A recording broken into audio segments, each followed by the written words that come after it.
Le président ghanéen John Dramani Mahama était ici à Abidjan pour une visite d'amitié et de travail. Il a rencontré le président ivoirien Alassane Ouattara. Le Clap Ivoire, le rendez-vous cinématographique des jeunes de la CEDEAO a ouvert ses portes. Techniciens et réalisateurs peuvent renforcer leurs connaissances jusqu'au 9 septembre. Les Jeux paralympiques de Londres, les Ivoiriens vont revenir sans médaille. L'espoir pour une médaille, Nougbo Jean-Luc a déclaré forfait après sa blessure aux 100 mètres. Bienvenue mesdames et messieurs et merci de regarder RTI. Un conseil des ministres a lieu ce jeudi au palais présidentiel en présence du président de la République Alassane Ouattara. Plusieurs questions sont abordées, entre autres la situation sécuritaire générale dans le pays et le processus de développement de la Côte d'Ivoire. Et puis, cette information triste, l'armée ivoirienne est en deuil dans la nuit du mercredi à jeudi. Une embarcation des forces ivoiriennes revenant d'une patrouille à chaviré avec à son bord 15 militaires. 9 ont été repêchés et 6 sont portés et disparus. Le ministre en charge de la Défense, Paul Kofi, s'est rendu ce matin sur les lieux pour s'enquérir de la situation et apporter la compassion du gouvernement. Nous reviendrons sur cette information dans nos prochaines éditions. L'actualité ivoirienne est dominée depuis hier par la visite du président ghanéen John Dramani Mahama. Il était hier ici à Abidjan pour une visite d'amitié et de travail et de remerciements pour la participation du président ivoirien Alassane Ouattara aux obsèques du défunt président John Atta Mills. Après l'accueil à l'aéroport Félix Houphouët-Boigny, il a eu une séance de travail avec le président ivoirien Alassane Ouattara pour faire le point des relations entre Abidjan et Accra. Viviane Aïmer. Au palais présidentiel, le président ghanéen John Dramani Mahama a été accueilli chaleureusement par le président de la République Alassane Ouattara. Le chef de l'État ghanéen a été accompagné par une forte délégation comprenant le ministre des Affaires étrangères du Ghana, le ministre de l'Intérieur, le ministre du Tourisme et plusieurs hauts fonctionnaires de l'État ghanéen.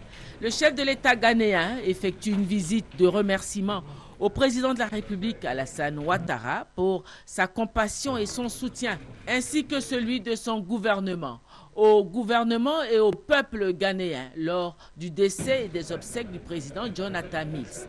Après les échanges protocolaires, les deux chefs d'État ont eu un long entretien en tête-à-tête sur le volet de la sécurité. Le territoire ghanéen qui a accordé l'asile depuis la fin de la crise post-électorale à de nombreux barons de l'ancien pouvoir a servi, selon les enquêtes, de base arrière à la préparation des récentes attaques meurtrières contre les forces républicaines de Côte d'Ivoire.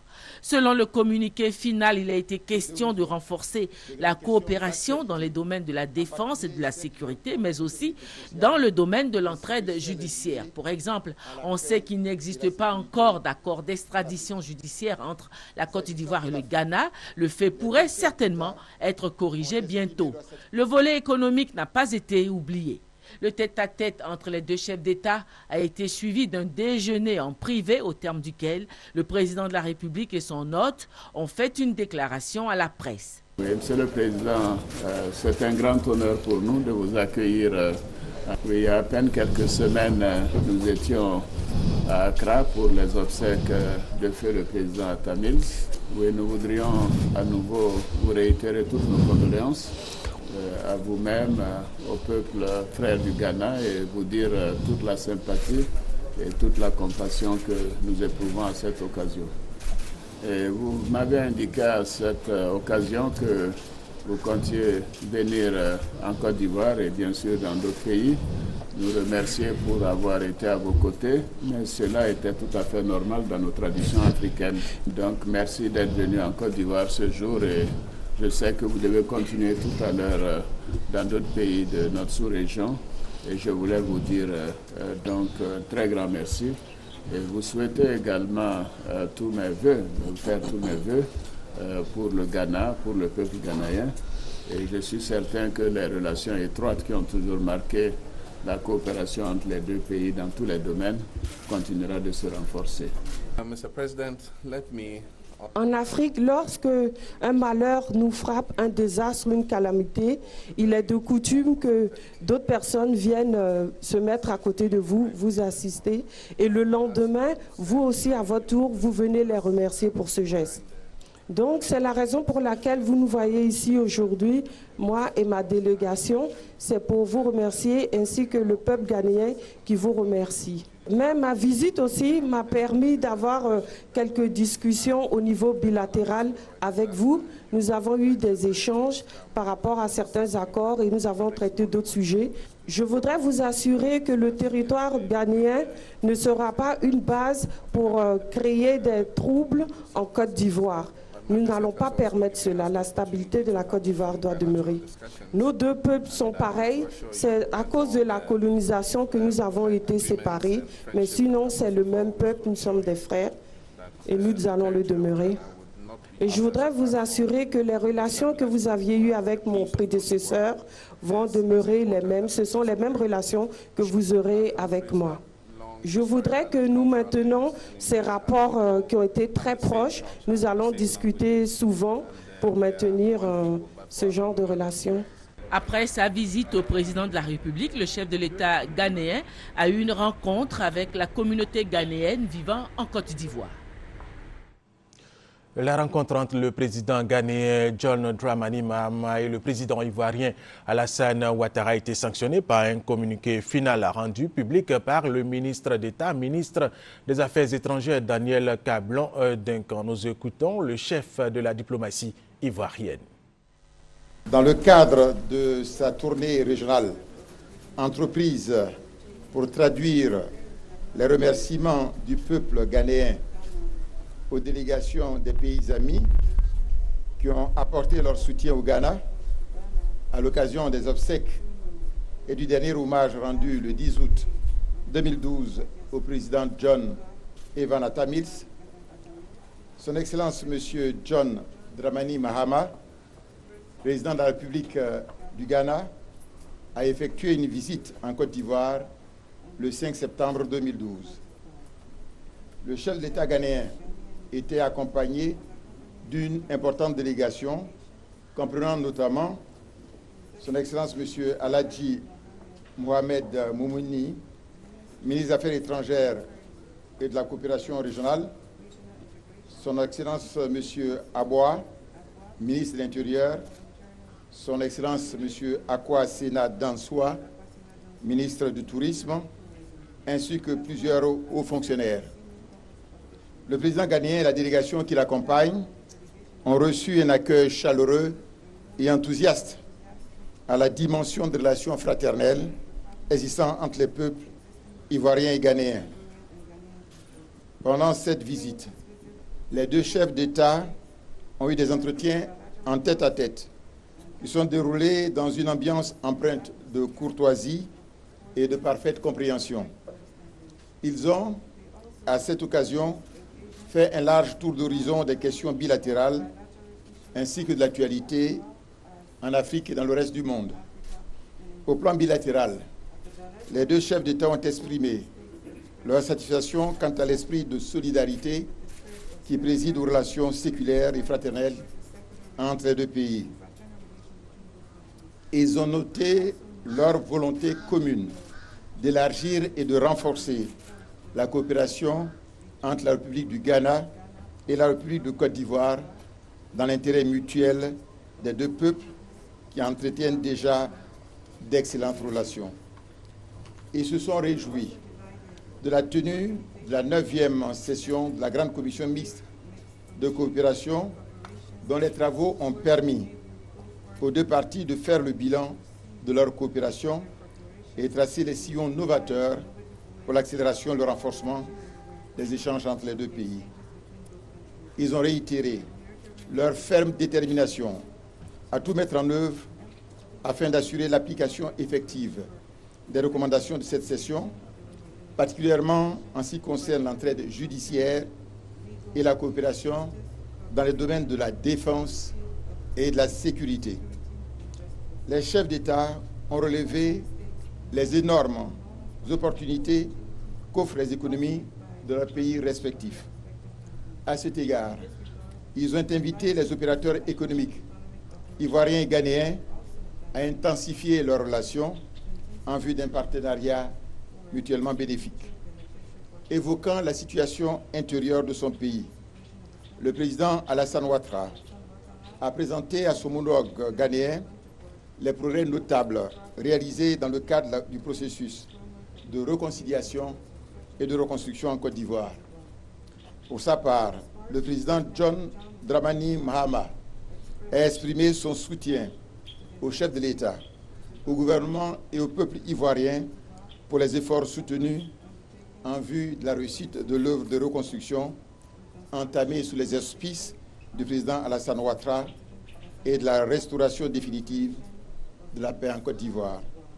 Le président Mahama a réitéré l'engagement du Ghana en faveur de la paix et de la sécurité dans notre sous-région et a également réaffirmé que le territoire ghanéen ne servira jamais de base arrière aux fins de la déstabilisation de la Côte d'Ivoire. Nous vous parlions tout à l'heure du Conseil des ministres qui a lieu ce matin. Il vient de s'achever. Plusieurs décisions ont été prises dans cette information relative à l'éducation nationale. Eh bien, la barre d'admission en classe de 6e est fixée à 90 points. Nous reviendrons sur cette information dans nos prochaines éditions. Koné Katina, Justin, porte-parole de l'ancien président Laurent Gbagbo, détenu par les autorités judiciaires ghanéennes qui devraient examiner son dossier d'extradition ou non vers Abidjan, ont reporté l'audience au 13 septembre. L'ancien ministre du budget de l'ex-président Laurent Gbagbo, il faut le rappeler, est visé par un mandat d'arrêt international pour crimes économiques. Dans l'actualité ivoirienne, le président de la République, Alassane Ouattara, a reçu mardi, en fin d'après-midi, le secrétaire général de la présidence de la République du Mali, Baba Berté. La situation au Mali était au cœur de cette rencontre, nous dit Awa Touré.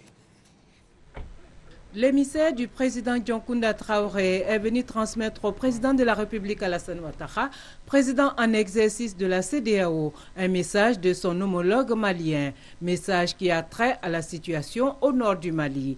Le secrétaire général de la présidence de la République du Mali, Baba Berté, a indiqué à l'issue de sa rencontre avec le chef de l'État que le nord du Mali est confronté à un péril transfrontalier. Pour lui, il est urgent de mettre en œuvre la solidarité sous-régionale. Nous sommes dans un contexte sous-régional. Et lorsque le problème il est transfrontalier, c'est que sa réponse est nécessairement transfrontalière. Et donc le président Traoré m'a chargé de venir auprès de son homologue et solliciter l'appui de la sous-région, de la CEDEAO, de la Côte d'Ivoire, et pour gérer ce problème en rapport avec l'Union africaine et les Nations unies. Et tous les experts de la CEDEAO, ils sont experts militaires, ils sont en train de travailler pour définir et identifier ce qu'il faut à l'armée du Mali. Ce qu'il faut pour la reconquête de cette partie du territoire du Mali. Il y a une solidarité et c'est cette solidarité qu'il faut mettre en œuvre pour gérer ce problème auquel fait face le Mali. Les autorités maliennes, en saisissant officiellement la CEDEAO, mettent ainsi en œuvre les mécanismes prévus par l'Organisation des Nations Unies. Par rapport à cette visite, nous vous proposons ce communiqué de la présidence de la République. Le président par intérim du Mali, son Excellence M. Dioncounda Traoré, a saisi officiellement son Excellence M. Alassane Ouattara en sa qualité de président en exercice de la CEDEAO d'une requête sollicitant l'aide de l'organisation sous-régionale afin notamment de recouvrer l'intégrité territoriale du Mali et de lutter contre le terrorisme. Cette requête intervient conformément aux décisions de la CEDEAO prises à l'issue du sommet de Yamoussoukro tenu les 28 et 29 juin 2012 et de la deuxième réunion réunion du groupe de contact sur le Mali à Ouagadougou le 7 juillet 2012. L'aide demandée auprès de la CEDEAO porte essentiellement sur la sécurisation des institutions de la transition, la réorganisation des forces armées et de sécurité, la restauration de l'intégrité territoriale du Mali qui constitue pour les autorités maliennes la priorité des priorités. En ce qui concerne la sécurisation des institutions de la transition à Bamako, le président par intérim du Mali précise que la mission de la CEDEAO au Mali, MISEMA, pourrait déployer un détachement de liaison et d'observation à l'exclusion du déploiement d'unités de police constituées ou de forces militaires combattantes. Le président en exercice de la CEDEAO saisira ses homologues chefs d'État afin d'apporter les réponses appropriées aux sollicitations des autorités maliennes. Enfin, à Abidjan, le 5 septembre 2012. Autre aspect de l'actualité ivoirienne, le président du groupe de la Banque mondiale, Kim Yong-king, était en Côte d'Ivoire, première destination de sa tournée africaine. Il avait échangé avec le président de la République, Alassane Ouattara, sur plusieurs sujets, au nom desquels la contribution de la Banque mondiale dans la relance économique de la Côte d'Ivoire et le processus de réconciliation nationale. Il s'est aussi rendu sur le site de l'agroparc à Port-Boué et avant son départ, il a animé une conférence de presse. Jean-Jacques Ouaméala. La Société ivoirienne de technologie tropicale, en abrégé IDT, valorise les résultats des recherches scientifiques en vue du développement industriel de la Côte d'Ivoire. Le centre de démonstration et de promotion des technologies CDT suscite la création de nouvelles petites entreprises industrielles dans le secteur de l'agro-industrie. Quant à Côte d'Ivoire Engineering, chargé de diffuser de nouveaux procédés de transformation adaptés au monde rural et de l'industrie nationale, ce sont ces trois structures qui forment le projet AgroPac qui ont reçu la visite du président de la Banque mondiale, Kim Yong-king. Partout où il est passé, le patron de la Banque mondiale a pu apprécier les efforts déployés par le gouvernement ivoirien pour soutenir le processus de l'industrialisation de la Côte d'Ivoire. Et pour le ministre d'État Dosso Moussa, le projet AgroPac est une solution au chômage des jeunes. Aujourd'hui, l'AgroPac que nous allons mettre en place va aider à apporter un début de solution à la question épineuse de la réinsertion des jeunes Ivoiriens.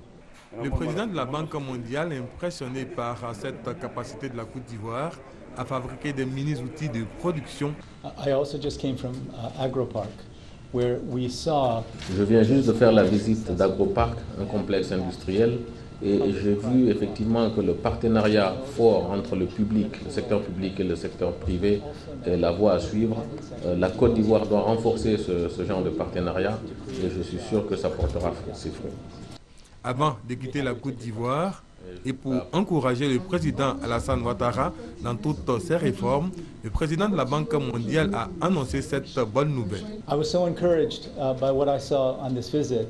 J'ai été tellement impressionné par ma visite que je suis prêt à annoncer aujourd'hui, de façon très officielle, que la Banque mondiale tiendra une de ses réunions les plus importantes la prochaine fois ici en Côte d'Ivoire. C'est la première fois que cette réunion est délocalisée en dehors de Washington.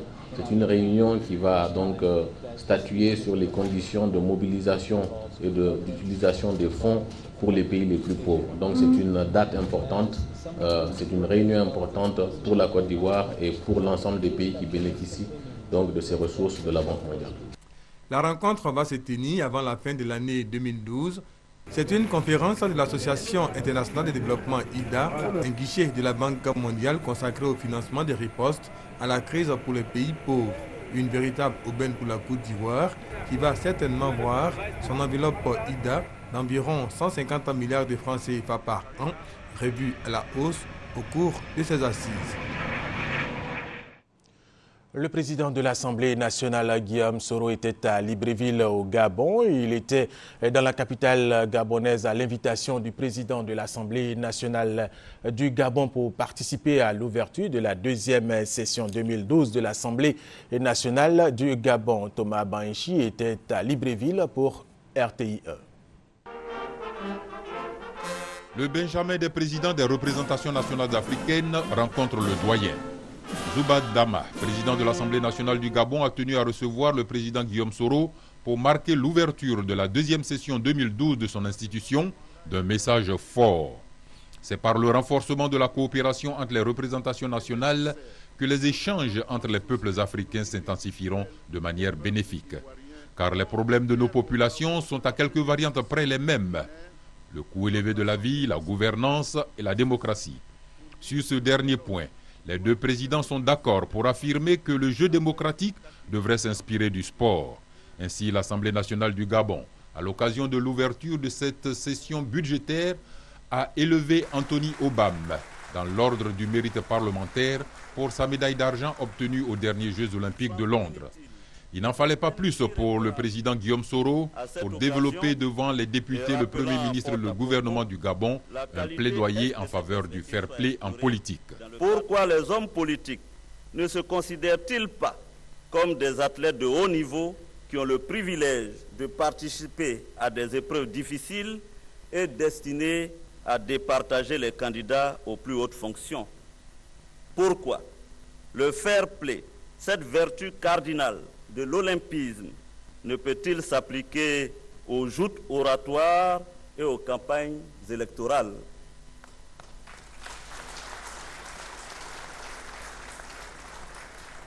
Pourquoi les sportifs se perçoivent-ils comme des concurrents alors que les candidats aux élections se considèrent comme des adversaires, pour ne pas dire des ennemis? Pourquoi s'en remet-on aux arbitres et aux juges pour accomplir honnêtement leur mission d'évaluation des prestations des athlètes, alors que l'on suspecte d'emblée de compromission, voire de malversation, les commissions électorales chargées du même travail de contrôle et de validation? Pourquoi celles et ceux qui sont arrivés en seconde et troisième position au terme d'un scrutin ne se considèrent-ils pas comme ayant mérité de partager la victoire en recevant une médaille d'argent et une médaille de bronze? Combien je préfère, quant à moi, l'accolade du vainqueur au vaincu, cet instant sublime où les larmes de joie des uns se confondent avec les soupirs de déception des autres. Combien me plaît l'enthousiasme de ces athlètes que l'on interroge au soir de leur défaite et qui ne parlent que de 2016 et de Rio, bien décidés à reprendre l'entraînement. Accompagné à Libreville par les députés Saraka Conan Adolphe, président du groupe parlementaire Dialogue, et de Mme Yassé Demel, Laurette André, députée de Jacquesville, et de l'ambassadeur de Côte d'Ivoire au Gabon, le général Philippe Mangou, le président Guillaume Soro a été reçu en audience par le chef de l'État gabonais, le président Ali Bongo. À l'issue du déjeuner qui a suivi l'audience, le président Guillaume Soro a dit toute sa gratitude au chef de l'État gabonais pour l'honneur et les conseils prodigués.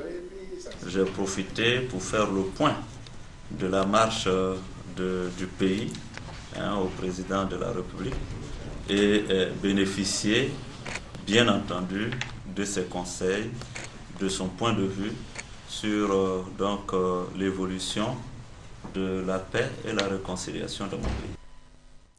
Autre information, le président de la ACA, la Haute Autorité de la Communication Audiovisuelle, a eu hier mercredi une séance de travail avec la Direction générale de la RTI. Les échanges ont porté sur plusieurs points, notamment la diversité des contenus du programme et la libéralisation très prochaine de l'espace audiovisuel. La séance de travail entre les membres du Collège de la Haute Autorité de la Communication Audiovisuelle, ACA, et le comité managérial de la RTI est placée sous le signe du raffermissement des relations entre les deux structures, indique le président du conseil d'administration, Pascal Akabrou. Au titre des préoccupations de la RTI, le directeur général Akasaï Lazare a évoqué le projet de création de chaînes sport et culture, la question de la publicité et la délimitation des zones de couverture des radios de proximité. La question de la publicité et des parrainages effectués par des chaînes étrangères en Côte d'Ivoire avec les annonceurs locaux et la délimitation des zones de couverture des radios de proximité. Les échanges se sont poursuivis dans une ambiance conviviale. Pour la publicité, vous avez touché du doigt un problème qui nous préoccupe beaucoup. Dans les cahiers de charges, dans les conventions des chaînes internationales, elles n'ont pas le droit de faire de la publicité d'une façon générale.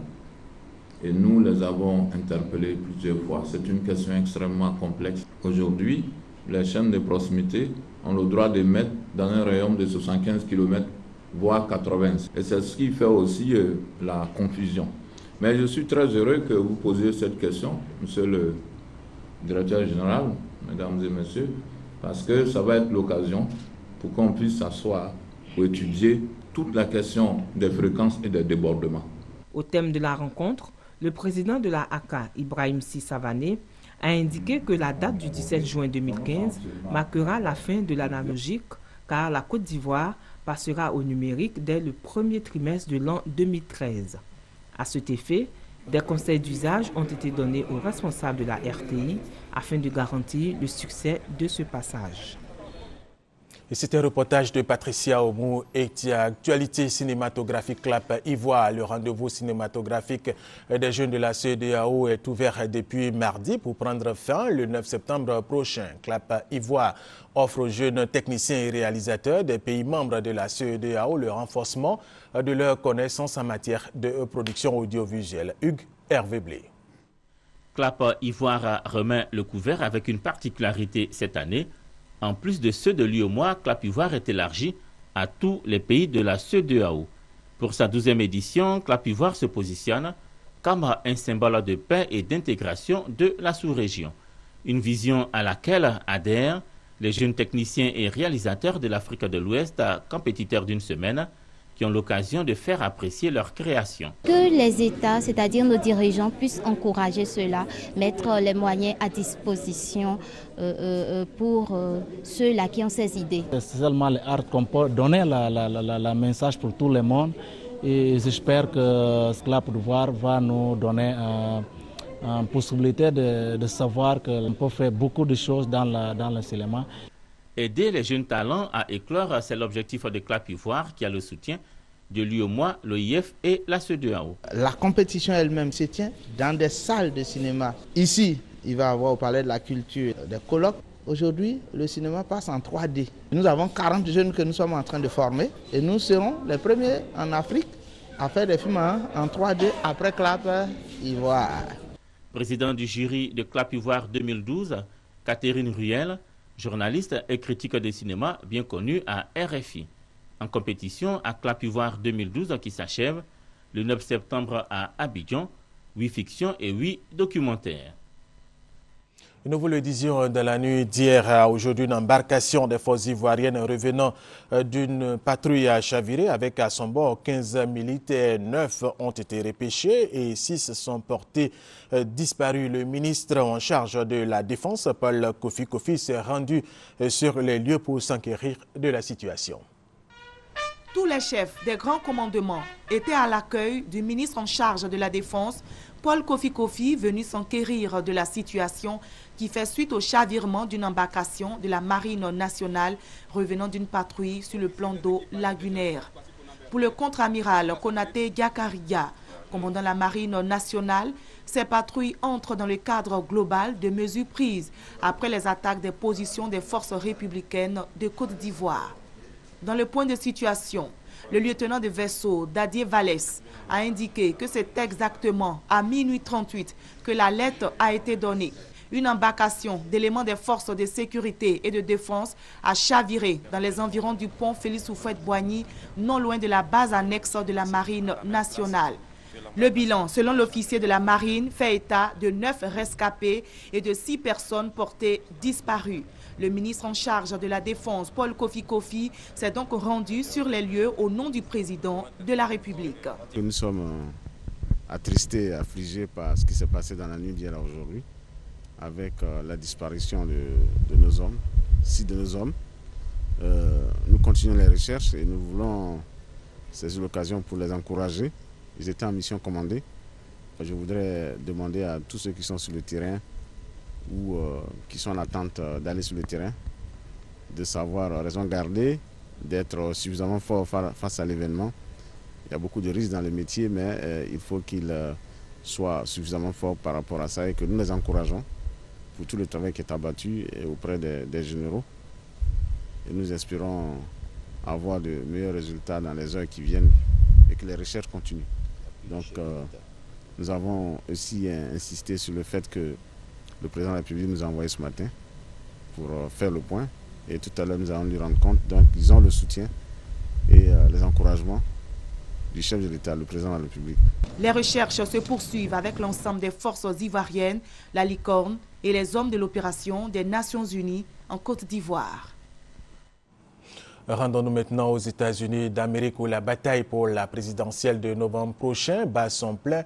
Après Michelle Obama, à qui les démocrates ont réservé un triomphe avant-hier et qui naturellement a appelé à voter son mari, Bill Clinton, l'ancien président américain, a démontré hier son talent d'orateur en galvanisant les démocrates et les indécis, a réélu le président sortant Barack Obama. Le président sortant Barack Obama lui est attendu ce soir pour son discours d'investiture. Parlons maintenant de sport. Les Jeux paralympiques ont pris fin pour la Côte d'Ivoire alignée pour sa dernière course, le 100 mètres. Nouveau Jean-Luc a été déclaré forfait. C'est que sa blessure contractée lors du 200 mètres ne lui permet pas de courir selon les médecins anglais au risque de l'aggraver. Les Ivoiriens n'auront donc pas de médaille cette année. Sachez que pour ces Jeux paralympiques, la Côte d'Ivoire a présenté 4 athlètes, 2 en haltérophilie et 2 en athlétisme. C'est la fin de cette édition. Merci de nous avoir suivis. Restez avec nous sur RTI 1.